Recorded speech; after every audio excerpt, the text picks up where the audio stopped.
హల్లెలూయా. దేవునికి మహిమ కలుగును గాక. ఈరోజు మన లేఖన భాగము యోహాను సువార్త 24వ అధ్యాయము 4వ వచనం చదువుకుందాం. సూర్యోదయమగుచుండగా యేసు ధరిని నిలిచెను. అయితే ఆయన యేసు అని శిష్యులు గుర్తుపట్టలేదు. ఆమెన్. దేవునికి స్తోత్రం. హల్లెలూయా. మన ప్రభువును రక్షకుడైనటువంటి యేసుక్రీస్తు నామములో మీ అందరికీ ప్రత్యేకమైన వందనాలు తెలియజేస్తూ శాంతి టీవీలో ప్రసారమవుతున్నటువంటి ఆయన హెచ్చవలసి ఉన్నది అనేటువంటి అనుదిన ఆధ్యాత్మిక కార్యక్రమానికి మిమ్మల్ని ప్రేమపూర్వకంగా ఆహ్వానిస్తున్నాం. Welcome you to spiritual daily programme he must increase in Shanti TV channel. దేవుని స్తోత్రం. రండి, ఈ సమయంలో మనం దేవుని వాక్యాన్ని ధ్యానించుకుందాం. దేవుని వాక్యాన్ని ధ్యానించుకోవాల్సిన అవసరం ఎంతైనా ఉంది. ఎందుకంటే కీర్తనాకారుడు చెప్పినట్లుగా నేను ధ్యానించుచుండగా నాలో మంట పుట్టెను. ఒక మంట, ఒక బర్నింగ్ ఫీలింగ్, ఒక కాలుస్తున్నటువంటి నీ ఇంటిని గూర్చిన ఆసక్తి నన్ను భక్షించుతున్నది అనేటువంటి ఎక్స్పీరియన్స్లోకి రావాలంటే మనకు వాక్య ధ్యానం యొక్క అవసరం. నీ వాక్యము నా మాట అగ్ని వంటిది కాదా అని ప్రభు అడిగాడు. దేవుని మాట అగ్ని వంటిది. అగ్ని వంటి మాటతో మనం డీల్ చేస్తున్నప్పుడు, అగ్ని వంటి మాటను మనం కలిగినప్పుడు మనం మండేటువంటి అనుభవంలో ఉంటాం. కాబట్టి దేవుని వాక్యం చాలా ప్రాముఖ్యమైంది. ఇది ఆత్మను మండిస్తుంది. అక్షరార్థంగా మండించడం కాదు, కానీ ఆత్మను మండిస్తుంది అనగా రగిలింపజేస్తుంది అని మనం అర్థం చేసుకోవాలి.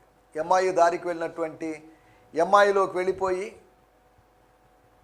ఈ ఏడుపులంతా అక్కడే చేసుకుందాం, యెరూషలేములో వద్దులే, ఇక యెరూషలేము జీవితానికి స్వస్తి పలుకుదాం అనుకున్నటువంటి ఇద్దరు శిష్యులకి దేవుడు ఆత్మలో మంటను కలిగించి వారిని మరలా యెరూషలేముకు తీసుకొని వచ్చాడు.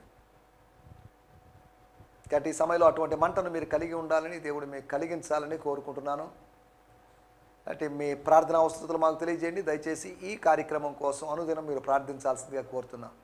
ఈ కార్యక్రమం కొరకు మీ సమయాన్ని కేటాయించినందుకు మరొక ప్రత్యేకమైన వందనాలు, అభినందనలు తెలియజేస్తున్నాను. రండి, ఈ సమయంలో మనం ధ్యానం నిమిత్తమై యోహాను సువార్త 21వ అధ్యాయము 4వ వచనాన్ని చదువుకుందాం. Gospel according to John 21st chapter verse 4. సూర్యోదయమవుచుండగా యేసు ధరిని నిలిచెను. అయితే ఆయన యేసు అనే శిష్యులు గుర్తుపట్టలేదు. Then at dawn Jesus was standing there on the shore, but the disciples didn't realize that it was him. Realise కాలేదు. ఇంకా ఒక రియలైజేషన్ వచ్చినప్పుడు రిపెంటెన్స్ వస్తుంది. రిపెంటెన్స్ వచ్చినప్పుడు రివైవల్ వస్తుంది. రియలైజేషన్, రిపెంటెన్స్, రివైవల్ అనగా ఒక అవగాహన ఏర్పడాలి, తర్వాత ఒక పశ్చాత్తాపం ఏర్పడుతుంది. ఈ పశ్చాత్తాపం తర్వాత ఒక ఉద్యమం కలుగుతుంది. ఉద్యమం అంటే ఉద్రేకం కాదు. ఉద్రేకాన్ని ఉద్యమం అనుకొని మనం మోసపోతున్నాం. ఉద్రేకం వేరు, ఉద్యమం వేరు. ఉద్రేకం ఒక మానసికమైనటువంటి ఒక ఉద్వేగం, లేకపోతే మానసికమైనటువంటి అనుభూతి, మానసికమైన ఫీలింగ్, మనల్ని ఎక్సైట్ చేసేటువంటి ఫీలింగ్. కానీ ఉద్యమం అంటే అది కాదు. బైబిల్లో ఎక్కడ ఎవరు ఉద్రేకాన్ని, ఉద్యమాన్ని కన్ఫ్యూజ్కి అయిపోయి దాన్ని దీనిగాను, దీన్ని దానిగాను ఎవరు భావించలేదు. కానీ ఈ రోజుల్లో జరుగుతున్నటువంటి మన కూడికల్లో, ఈ రోజుల్లో జరగడం లేదండి, ఇంతకుముందు జరిగినటువంటి కూడికల్లో మన సంఘాల్లో మనకు వేగంగా ఆరాధన, చప్పట్లు కొట్టడం, వీటన్నిటినే మనము ఉద్యమం అనుకుంటున్నాం. ఇది ఒకవేళ జనరల్ సెన్స్లో ఉద్యమం అనిపిస్తుందేమో, కానీ ఉన్నటువంటి జీవాన్ని కొనసాగించడమే తప్ప కోల్పోయిన జీవాన్ని తిరిగి సంపాదించుకోవడం ఉజ్జీవం, లేకపోతే మరలా పోగొట్టుకోవడం రీవైవ్. అనగా తిరిగి జీవాన్ని పొందుకోవడం, తిరిగి ఉద్ధరించబడ్డం, పునరుద్ధరించబడ్డం. సరే, ఏదేమైనప్పటికీ వీటిలోకి వెళ్ళడం లేదు. కానీ మన ధ్యానం నిమిత్తమై మనం చదువుకుంటున్న మాట 4వ వచనం చదువుకున్నాం. సూర్యోదయం అవుచుండగా యేసు ధరిని నిలిచెను. ఒక దరిన, ఒక తీరాన్ని చేరుకోనటువంటి శిష్యులు ఒకవైపు, తీరాన ఉండి ఏదో వలలు బాగు చేసుకుంటూ అనవసరంగా చేపలు పట్టడానికి వెళ్ళాం, లేదా పర్లేదు ఈరోజు కాకపోయినా రేపు ఒక రోజైనా ప్రయత్నం చేద్దాం అని అనుకుంటూ ఇక చేపలు పట్టాలా వద్దా అనేటువంటి డైలమాలో ఉన్నటువంటి శిష్యులు ఉన్నారు అక్కడ. అటువంటి సమయంలో సూర్యోదయం అవుతుండగా, అనగా సూర్యుడు అస్తమించి మరలా ఉదయిస్తున్నాడు. కానీ అక్కడ ఒక నీతి సూర్యుడు ఉన్నాడు. ఆయన ఎప్పుడు అస్తమించలేదు. ఆయన అస్తమించినట్టు అనిపించింది అందరికీ. ఇక అస్తమించాడు కాబట్టి ఇక ఉదయించడు అనుకున్నారు. కానీ ఆయన 4వ రోజు 3 దినముల తర్వాత ఆయన ఉదయించాడు. దేవుని స్తోత్రం. యెషయా గ్రంథంలో అందుకనే రాయబడింది 60వ అధ్యాయము 20వ వచనంలో రాయబడిన మాట ఏంటంటే, మనకందరికీ తెలిసిన మాట, మన డిసెంబర్ 30వ తేదీ వాగ్దానాల కార్డులో కూడా కనిపించేట మాట ఏంటంటే, నీ సూర్యుడు ఇంకను అస్తమింపడు, నీ చంద్రుడు క్షీణింపడు, యెహోవాయే నీకు నిత్యమైన వెలుగుగా ఉండును. అంటే దాని అర్థం భౌతికమైన సూర్యుడు, భౌతికమైన చంద్రుడు కాదు, యెహోవాయే దీపంగా ఉన్నాడు, యెహోవాయే సూర్యుడిగా ఉన్నాడు, యెహోవాయే చంద్రుడిగా ఉన్నాడు, యెహోవాయే వెలిగిస్తున్నాడు. దేవుడే ఉదయము సాయంత్రము లేకపోతే ఉదయము రాత్రి వెలిగిస్తున్నాడు. పగలు మేఘస్తంభం, రాత్రి అగ్నిస్తంభం అన్నట్టుగా ఇశ్రాయేలు ప్రజల అరణ్య యాత్రలో వారి చీకటిని పాలుదోవడానికి ఆయన అగ్నిస్తంభంగా మారాడు. ఆ అగ్నిస్తంభం ద్వారా అనేకులు వెలుగును అనుభవించారు, 20 లక్షల మంది ప్రజలు. ఇవన్నీ మనం ఆలోచిస్తే ఏంటి అద్భుతాలు, ఇవన్నీ వాస్తవమా కాదా అని శాస్త్రీయ దృక్పథంతో మనం అనగొచ్చేమో. కానీ మోషే ఒక కట్టుకథ రాయడం లేదు, మోషే యొక్క థాట్స్ కాదు ఇవి, మోషే యొక్క ఆలోచనలు కాదు ఇవన్నీ. మోషే యొక్క ఆలోచనలు అయితే వేరే విధంగా ఉండేవి. ఇశ్రాయేలు యొక్క వాదంతో లేకపోతే ఇజ్రాయేల్ను సమర్థించుకునే విధానంలో మోషే రాసేవాడు. కానీ ఇవంతా, ఈ థాట్స్ అంతా, ఈ హిస్టరీ లేకపోతే ఈ చరిత్రని దేవుడే ప్రజలకు గుర్తు చేయడం కోసం, తరాలు గతించినా కానీ ఈ చరిత్ర నెమరు వేసుకుంటే కొన్ని పాఠాలు నేర్చుకోవచ్చు అనే ఉద్దేశంతో మనకు ఈ పాఠాలను పదిలం చేసి పెట్టాడు పరిశుద్ధ గ్రంథంలో. చూడండి ఎంత గొప్ప దేవుడో. మనకు ఒక పుస్తకాన్ని ఇచ్చాడు, అనగా పరిశుద్ధ గ్రంథాన్ని ఇచ్చాడు. దీని ద్వారా మన బతుకులు సరిచేసుకోవడానికి, మనల్ని మనం సరిదిద్దుకోవడానికి, మన కరెక్షన్లోకి, దిద్దుబాటులోకి నడిపించడానికి దేవుడు మనకు అనుగ్రహించిన దివ్య గ్రంథం బైబిల్. నిన్ను నన్ను దిద్దుబాటులోకి నడిపించేది, కరెక్షన్ చేసేది ఇది. It corrects every one. Bible can correct every one. ప్రతి వారిని అది కరెక్ట్ చేయగలదు. అనగా మనం కరెక్షన్, బియాండ్ కరెక్షన్గా ఉంటాం. కరప్షన్లో ఉన్నాం, మనకు కరెక్షన్ కావాలి. బియాండ్ కరెక్షన్ లేదు, నేను మారనండి మీరు ఎన్ని చెప్పినా కానీ, నా విధానం నాదే, మీది మీదే, కానీ మీరు నాకు చెప్పొద్దు, నేను మీకు చెప్పను అన్న ధోరణిలో వ్యవహరించేటువంటి అవకాశం కూడా ఉంది. కానీ దేవుని వాక్యం కరెక్ట్ చేస్తుంది. సరే, మనం ఇక్కడ ఆలోచిస్తున్న మాట, ఒక సూర్యుడు అస్తమించి మళ్ళీ ఉదయించాడు. కానీ మలాకీ గ్రంథము 4వ అధ్యాయంలో రాయబడింది, నీతి సూర్యుని రెక్కలు మీకు ఆరోగ్యము కలుగు చేస్తాయి. సూర్యునికి రెక్కలు ఉండడం ఏంటి? సూర్యుడి రెక్కలు కాదు అవి, the beams, the rays of the sun. ఆ సూర్య కిరణాలనే ఆ గ్రంథకర్త రెక్కలుగా పోల్చాడు. అంతవరకే కానీ అక్షరార్థమైన సూర్యుడికి ఏంటంటే, సూర్యుడు ఒక మండుచున్న గోళం, ఆ గోళానికి రెక్కలేంటి? మళ్ళీ నీతి సూర్యుడు అంటున్నప్పుడు నీతి సూర్యుడు అనే సూర్యుడు లేడు, సూర్యుడు ఒక్కడే. నీతి సూర్యుడు అంటున్నప్పుడు అది యేసు ప్రభువును ఉద్దేశించి, రాబోయే మెస్సియాను ఉద్దేశించి చెప్పండి మాట. అనగా నీతి సూర్యుని యొక్క హస్తములు చాపబడ్డం ద్వారా, ఆయన కరముల ద్వారా, లేదా ఆయన కనికరపడి అనేకులను స్వస్థపరుస్తాడు, అనేకులకు స్వస్థత దొరుకుతుంది. ఆయనే యెహోవా రాఫాగా నిరూపించుకుంటాడు అని చెప్పడమే ఇది. అంతవరకే. సరే, వీటిలోకి వెళ్ళడం లేదు మనం, ఎందుకంటే మన విషయం ఇది కాదు. యెషయా గ్రంథం 60వ అధ్యాయం చదువుకున్నాం కాబట్టి ఆ విషయాలు మనం ఆలోచించాం. మన టైటిల్ అస్తమించని సూర్యుడు, రవి అస్తమించని సామ్రాజ్యం అని మనం పేర్లు విన్నాం. అస్తమించని సూర్యుడు యేసు ప్రభు. గమనించాలి, లూకాసు వార్తలో 23వ అధ్యాయంలో యేసు ప్రభువుని సిలువ వేసిన సమయంలో సూర్యుడు అదృశ్యుడాయను, దేశమంతా గొప్ప చీకటి లేదా చిమ్మ చీకటి కమ్ముకొనింది అని రాయబడింది. భక్తుడు పాటలో పాడేటప్పుడు ఏమన్నాడంటే, నీతి సూర్యుడా నిన్ను గనలేక సూర్యుడు మరుగాయే అని అంటాడు. అంటే దాని అర్థం ఏంటంటే, నీతి సూర్యుడైనటువంటి యేసు సాన్నిధ్యం ఆయన చిత్రహింసలకు వేదనకు గురవుతున్నప్పుడు ఆయన సహనాన్ని లేకపోతే ఆయన ప్రేమ ప్రదర్శించము అవుతుండడాన్ని బట్టి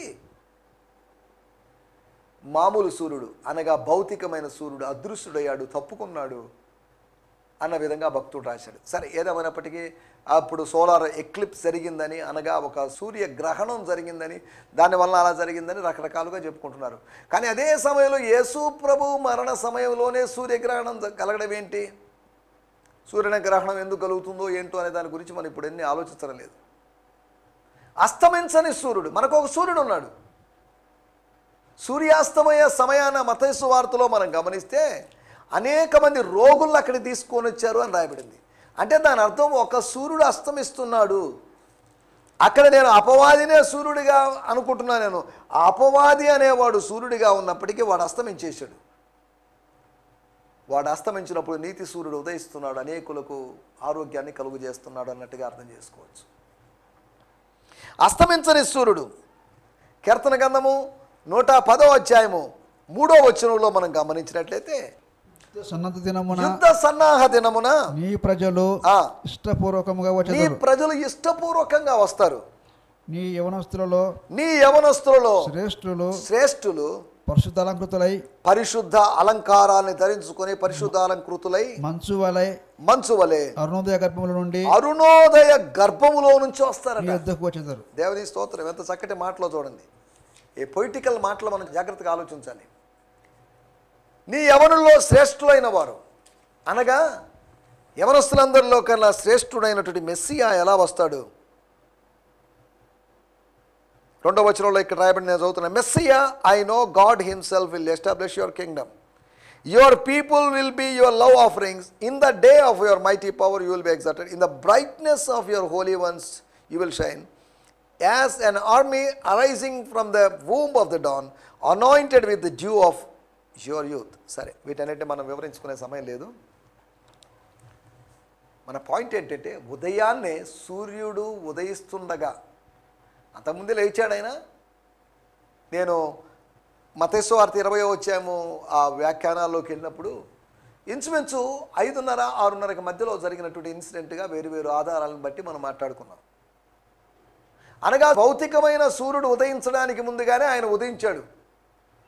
అప్పటికే ఇది 8 రోజులు 9 రోజుల తర్వాత జరుగుతున్నట్టు 3వ ప్రత్యక్షత ఇది. అనగా భౌతిక సూర్యుడు అదృశ్యమైపోయాడు, నీతి సూర్యుడు అలాగే నిలిచి ఉన్నాడు. నీతి సూర్యుడు ఇక మీదట అస్తమించడు.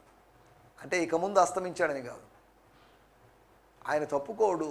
నీ లైఫ్లో దేవుని వాక్యంలో ఎఫెసీ పత్రిక 4వ అధ్యాయం 30వ వచనంలో రాయబడిన మాట ఏంటంటే, పరిశుద్ధాత్మను దుఃఖపరచవద్దు. ఆయన మనల్ని ఎప్పుడు విడిచిపెట్టడు. ఆయన విమోచన దినం వరకు మన యందు ముద్రించబడ్డాడు. విమోచన దినము until the day of the redemption. విమోచన దినం వరకు ఆయన ముద్రించబడ్డాడు.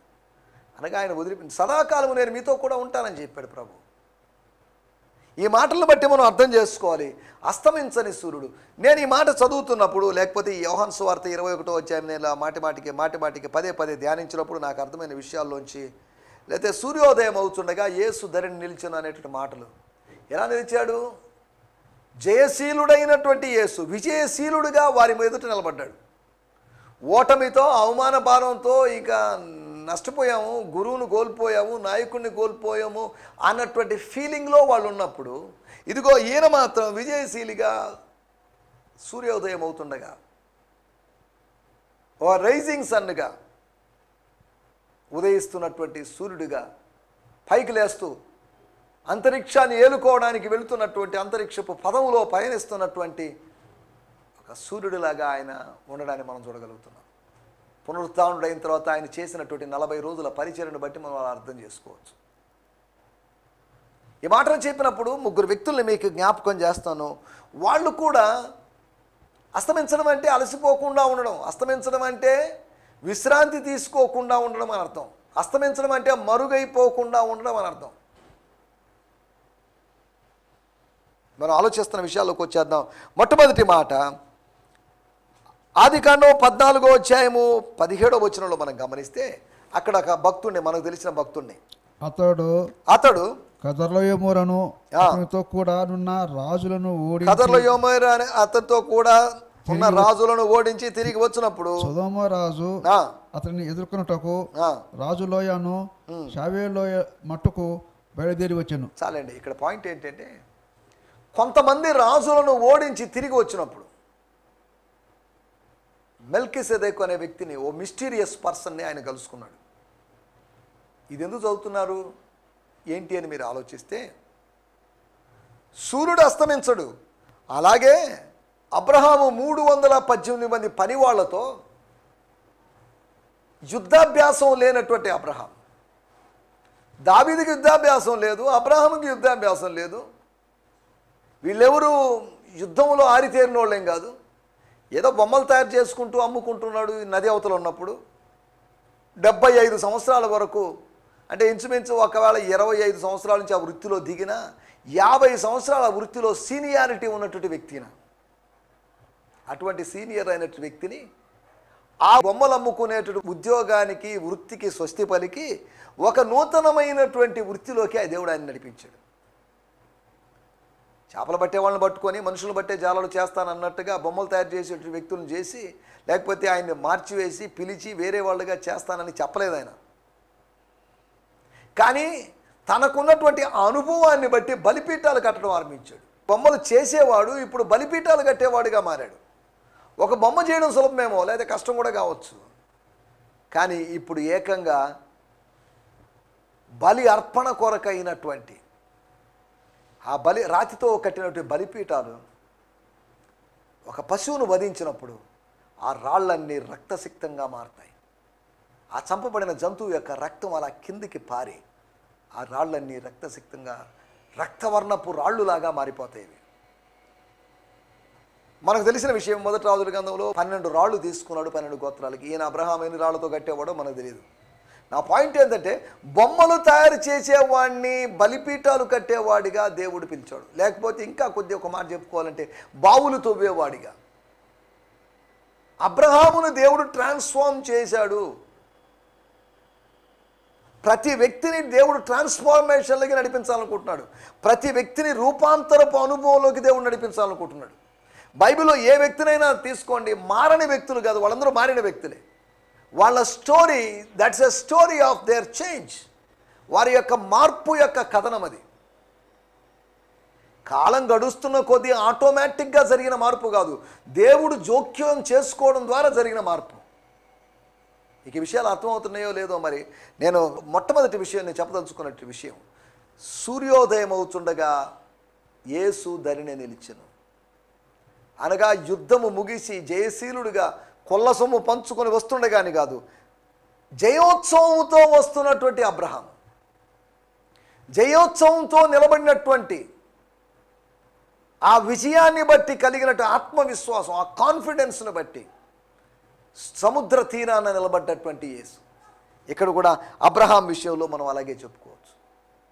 ఆయన ఎక్కడున్నాడంటే ఆదికాండం 13వ అధ్యాయము 18వ వచనంలో మనం చూస్తే, లేకపోతే 13వ అధ్యాయం చివరి వచనంలో చూస్తే, అప్పుడు అబ్రాము తన గుడారము తీసి హెబ్రోనులోని మమ్రే దగ్గరున్న వృక్షవనములో దిగి హెబ్రోన్లో ఉన్నాడు. He was at Hebron. అక్కడ హెబ్రోన్ అంటే సహవాసంలో ఉన్నాడు ఆయన. దేవుని స్తోత్రం. మనం ఆలోచిస్తున్న మొట్టమొదటి మాట, హెబ్రోనుకు వచ్చినటువంటి అబ్రహాము, హెబ్రోన్లో ఉన్న తరిమి కొట్టి శత్రువులను ఇక ఎన్నడూ తన సహోదరుల వైపు, ఇక ఎన్నడూ తమ వైపు, తన వారి వైపు చూడకుండా చేసినటువంటి 318 మంది పనివాళ్ళతో వెళ్ళాడు. సైనికులతో వెళ్ళాడని కాదు, పనివాళ్ళతో వెళ్ళి విజయాన్ని సాధించినటువంటి పరాక్రమశాలి. సరే, ఆ కాలానికి ఒక చిన్న మాట చెప్తాను, తర్వాత ఈ విషయాన్ని వదిలిపెట్టి రెండో పాయింట్లోకి వెళ్దాం. ఆ కాలానికి పరాక్రమశాలి అనేటువంటి నిమ్రోదు అనేటువంటి ఒక బలాఢ్యుడిని ఎదుర్కోవడానికి దేవుడు ఏర్పాటు చేసుకుంది అబ్రహామునే. ఒక బలహీనుణ్ణి ఏర్పాటు చేసుకున్నాడు దేవుడు ఒక బలాఢ్యుడిని ఎదిరించడానికి. గొల్లియాతును ఎదుర్కోవడానికి దేవుడు దావీదుని వాడుకున్నాడు. దేవుడికి కావలసింది బలవంతులు కాదు, బలహీనులు చాలు. దేవుడికి కావాల్సింది జ్ఞానవంతులు కాదు, వెర్రివారు కావాలి.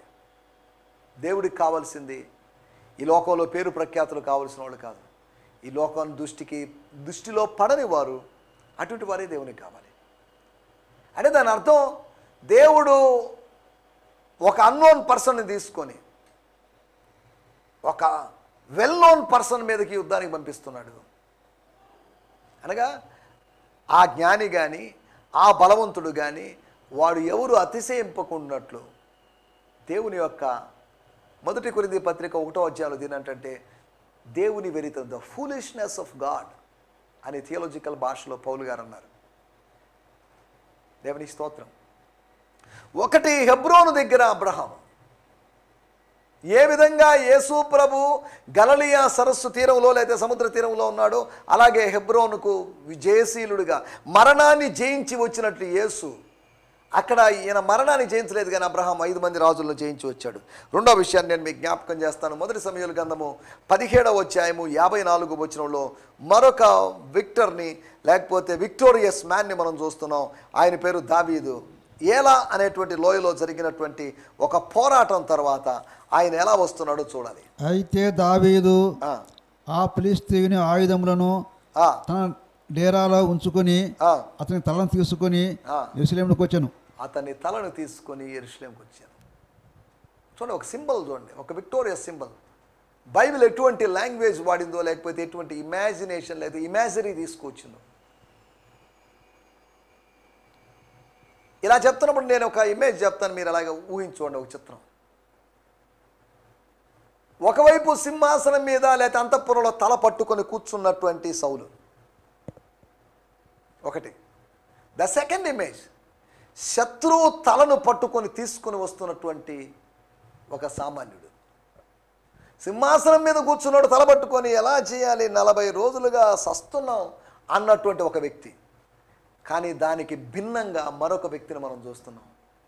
40 రోజులు గడగడలాడించినట్టు శత్రువు తలను తీసుకొని వస్తున్న సామాన్యుడు. దేవుడు ఎప్పుడు చిన్న చిన్న వాటినే కోరుకుంటాడు, విరిగిన వాటినే కోరుకుంటాడు, నలిగిన వాటినే కోరుకుంటాడు. దేవుని స్తోత్రం. యెరూషలేము దగ్గర నేను ఈ ఇమాజిన్ చాలాసార్లు ఇలా చేసుకుంటుంటాను. ఎంత విక్టోరియస్గా వస్తున్నాడైనా. శత్రువు తలను పట్టుకొని తన చేత్తో పట్టుకొని ప్రూఫ్ కోసం, this is the proof that Goliath was dead. చచ్చిపోయాడు. ఇక 40 రోజులు విర్రవీగిన గొలియాత్ ఇక లేడు అని చెప్పడం కోసం ఆయన అలా చేస్తున్నాడు. దేవునికి స్తోత్రం. అబ్రహాము కుమారుడగు దావీదు కుమారుడగు యేసు ప్రభు సముద్ర తీరాన్ని నిలిచాడు. అబ్రహాము యుద్ధానికి బయలుదేరి హెబ్రోను తీరంలో నిలబడ్డాడు, యుద్ధంలో జయం సాధించి. దావీదు అబ్రహాము కుమారుడైనటువంటి దావీదు ఇక్కడ యెరూషలేములో ఏలాలోయలోంచి యెరూషలేముకు తాను చేస్తున్న ప్రయాణంలో ఒకళ్ళ ముందు వెనక జనసమూహంతో యేసు ప్రభు ట్రయంఫల్ ఎంట్రీ చేసినట్టుగా, జయప్రవేశం చేసినట్టుగా యెరూషలేములో చేసి ఉండొచ్చు. దాంట్లోకి వెళ్ళలేదు మనం. మూడో విషయాన్ని కూడా నేను చెప్పి ముగించేస్తాను. 1 రాజుల గ్రంథం 18వ అధ్యాయము 46వ వచనం.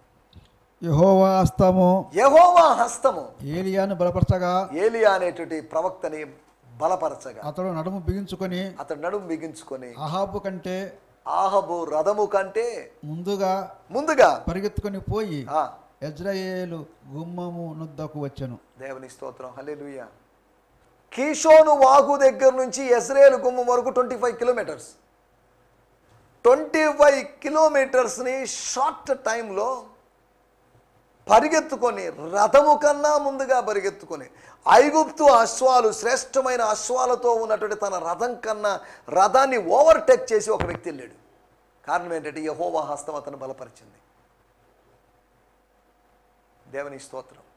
ఈ 3 సింబల్స్, 3 గుర్తులు, ఒకటి అబ్రహాము, రెండోది దావీదు, మూడోది మనం ఆలోచిస్తుంది ఏలియా.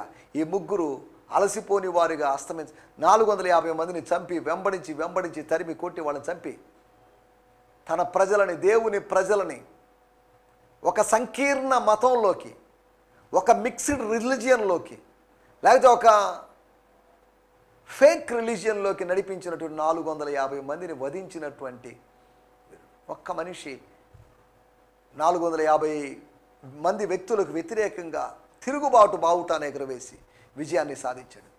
అబ్రహాం అయినా, దావీదైనా, ఏలియా అయినా వాళ్ళు సాధించిన విజయం వీళ్ళ ముగ్గురి కన్నా శ్రేష్టంగా సముద్ర తీరములో ఉన్నటువంటి యేసు మరణం మీద సాధించినట్టు విజయం, శత్రువు యొక్క తల చితక కొట్టినట్టు విజయం. దేవుని స్తోత్రం. తన మడిమెను పట్టుకున్నట్టు శత్రువుని. ఇవన్నీ నేను చెప్తున్నప్పుడు ఆది కాండంలో ఉన్నటువంటి ఆ ప్రవచనాల నెరవేర్పుగా నేను మాట్లాడుతున్నాను. అస్తమించని సూర్యుడైనటువంటి యేసు నీ జీవితంలో కూడా అట్టి కార్యాలు చేస్తాడు. దయచేసి తలలోంచండి, కళ్ళు మూసుకోండి, చిన్న ప్రార్థన చేసుకుందాం. మన ప్రభు జయశీలుడు. ఆయన అబ్రహాము కన్నా, దావీదు కన్నా, ఏలియా కన్నా గొప్పవాడు. నీ జీవితంలో ఓటమి వెంబడి ఓటముల పరంపరలో కొనసాగుతున్నావా? ఇదిగో జయశీలుడైనటువంటి యేసుని నీ ముందు ఉంచుకొని ముందుకు సాగు. ప్రార్థన చేసుకుందాం. పరిశుద్ధుడైన మా దేవా, మీకు వందనాలు. ఈ సమయంలో మీరు మాకు వినిపించిన మాటల కొరకే మీకు వందనాలు. అస్తమించని సూర్యుడిగా ఉండి మా ఆత్మీయ అంతరిక్షాలను మార్చి మా ఆత్మీయ అంతరిక్షాల్లో వెలుగును నింపేటువంటి దేవా, మీకు వందనాలు చెల్లిస్తున్నాం. సమీపింపరాని తేజస్సులో ఉంటూ నీ తేజస్సుతో మా జీవితాలను నింపుతున్నందుకు మీకు వందనం చెల్లిస్తున్నాం. ఆ సముద్ర తీరాన నిలిచి ఆ తిమిరములో ఉన్నటువంటి ఆ శిష్యులను వాళ్ళలో గొప్ప వెలుగు కలుగు చేసినందుకు మీకు వందనం చెల్లిస్తున్నాం. మా జీవితాల్లో కూడా అట్టి అనుభవాలు కలుగు చేయమని, మీ కృపతోడుగా ఉంచమని యేసుక్రీస్తు నామములోనే ప్రార్థించడుగుతున్నాం పరమ తండ్రి. ఆమేన్, ఆమేన్. దేవుని స్తోత్రం. మీ అందరికీ వందనాలు. ప్రభు చిత్తమైతే మరొక ఎపిసోడ్లో కలుసుకుందాం. ఈ సందేశము మీకు ఆశీర్వాదకరంగా ఉందని నమ్ముచున్నాము. ప్రార్థన అవసరతల కొరకు మమ్మల్ని సంప్రదించవలసిన మా చిరునామా గిద్యోన్ మిషన్ చర్చ్, 6వ వీధి, శాంతినగర్, నెల్లూరు 4, ఆంధ్రప్రదేశ్. పిన్ 524004. మా ఫోన్ నంబర్లు 7036443613 మరి ఒక నంబర్ 9392293010. మా ఈమెయిల్ ఐడి gfihmi2015@gmail.com. దేవుడు మిమ్మును ఆశీర్వదించునుగాక. ఆమేన్.